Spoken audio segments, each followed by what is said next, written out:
Checkmate, You're Dead. A horror tale. Jake had always been drawn to the finer things in life, though his means of acquiring them were far from noble. The moment he laid eyes on the ornate chess set displayed in the collector's home, he was mesmerized. Each piece was exquisitely carved from black obsidian and white ivory, with faint, eerie glows emanating from their bases. "It's not for sale," the collector had said with a stern glare when Jake made his offer. His voice held a tone of warning, not negotiation. But Jake was not a man who took no for an answer. That night, under the cloak of darkness, he broke into the collector's home, ignoring the protective symbols carved into the doors and windows. He snagged the chess set and hurried back to his dingy apartment, elation masking the unease creeping up his spine.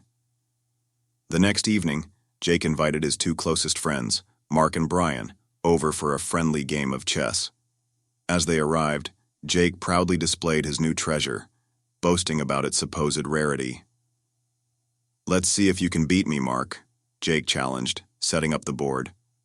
Mark chuckled and took the seat opposite him, eager to prove his skills. The game began, with pieces clicking softly on the board as strategies unfolded. As the game neared its climax, Jake leaned back in his chair, a smug grin on his face. "Checkmate," he declared triumphantly, slamming his queen into position. Mark froze, his expression faltering as the realization hit him. His king had nowhere to go. Suddenly, Mark clutched his chest, his eyes widening in terror. He gasped for air, sweat pouring down his face. "Mark, are you okay?" Brian shouted, rushing to his friend's side. But it was too late. Mark collapsed onto the floor, lifeless. Jake stared in horror, unable to process what had just happened. Then he noticed it. The white king piece on the board now glowed brighter, and Mark's voice echoed faintly from the chess set, screaming in agony. What is this thing?" Jake stammered, his bravado replaced with sheer panic. Brian backed away, his face pale. "You said you stole this? Jake, what have you done?" Before they could react further, the black pieces on the board began to move on their own, resetting the game. The black queen slid into place with an audible clink, almost as if issuing a silent challenge. Jake's hands trembled. A voice whispered in his mind, a deep, guttural tone. "One more game?" No way," Brian muttered, heading for the door. But the door wouldn't budge. The air grew heavy, suffocating. "You can't leave," Jake said, though his voice sounded distant, detached.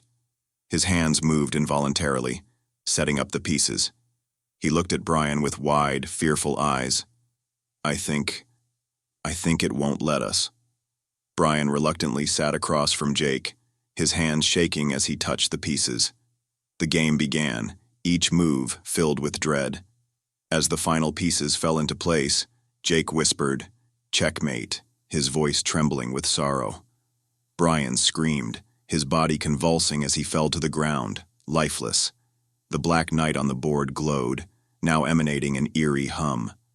Jake was left alone, his reflection staring back at him from the glossy chessboard.